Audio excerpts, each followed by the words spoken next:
Bonjour à toutes et à tous et bienvenue pour ce nouveau numéro du Point des marchés, votre rendez-vous avec l'analyse des marchés. Aujourd'hui, je suis en compagnie d'Alexandre, expert chez Agritel. Alors Alexandre, la récolte française de blé tendre touche à sa fin. Pouvez-vous faire un point sur les volumes et la qualité ? Oui, alors je pense que le mot-clé pour cette récolte de blé tendre cette année en France, ça a été l'hétérogénéité dans les rendements, avec des régions où les rendements ont été corrects, voire bons, mais surtout quand même quelques régions, notamment à l'est de Paris, où il y a eu malheureusement des très mauvais rendements pour la deuxième année de suite. Au niveau national, si on fait une synthèse, on a une production qui est entre 36 et 37 millions de tonnes, qu'on estime chez Agritel à 36,6 millions de tonnes précisément, en sachant qu'on a une production qui est du coup dans la moyenne à peu près des dernières années, avec malgré tout des rendements, des surfaces qui sont importantes cette année, donc un rendement moyen national qui est un peu inférieur à d'habitude. Il manque à peu près 3 à 4% de rendement par rapport à la moyenne nationale habituelle. Au niveau de la qualité, très bonne surprise en général. L'offre française en général à l'exportation sera de très bonne qualité avec en général des bons taux de protéines, très bons même par rapport aux dernières années, et puis également des bons poids spécifiques, donc un vrai atout pour l'exportation. Et pour les autres pays de l'Union européenne, comment est-ce que ça se passe ? Alors ça a été très hétérogène, à nouveau des bons résultats en Europe de l'Est, Roumanie, Bulgarie, une très mauvaise récolte en Espagne cette année, Europe du Sud c'était pas bon, et puis la grosse clé en ce moment, la grosse question c'est l'Allemagne, notamment, pas tellement en termes de volume, mais plutôt la question de la qualité, avec beaucoup de pluies qui s'abattent sur ce pays depuis plusieurs semaines, et des craintes de dégradation qualitative sur des blés germés, sur des temps de chute de Hackberg-Bas, etc.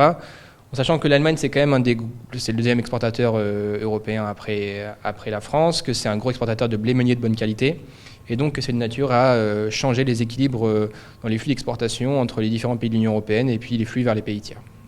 Alors vous parlez de qualité, est-ce que cet avantage qualitatif de la France va favoriser les exportations et soutenir les cours ?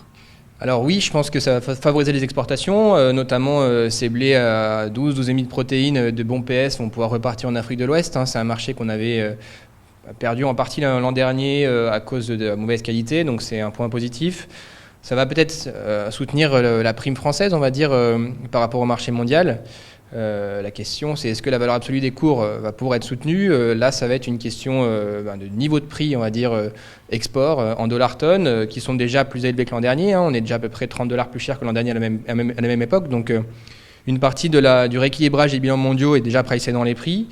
Et puis la grosse question, c'est le prix payé aux producteurs français. Et là, on a la question de la monnaie qui vient sur le devant de la scène. On a un euro-dollar qui a monté au plus haut depuis plus de 1 an et demi autour de 1,18 et qui fait nettement pression sur les cours sur Euronext. Certes, on exportera probablement plus facilement. Certes, on peut avoir une prime plus importante par rapport au marché mondial, mais attention, parce que si l'euro continue de monter, on n'arrivera pas à exprimer un potentiel de hausse. Et quel est le conseil d'Agritel ? Aujourd'hui, normalement, les producteurs ont pu saisir le rebond qu'on a eu depuis début juillet pour faire au moins leur vente de dégagement, ce qui leur permet de patienter sur des livraisons plus éloignées. Donc, dans les producteurs qui sont dans cette situation-là, on est plutôt envie de patienter en espérant que, généralement, à partir de octobre-septembre, on peut espérer avoir une hausse légère sur les marchés mondiaux, peut-être de l'ordre de 10 à $20, qui pourrait soutenir un petit peu les cours français si l'euro arrête de monter, quoi. Patience donc. Merci Alexandre, ce numéro est maintenant terminé. Merci à tous de nous avoir suivis. Rendez-vous dans 2 semaines pour votre prochaine édition du Point des marchés. Retrouvez les analyses d'Agritel sur le service expert Grande Culture de Planchon.com.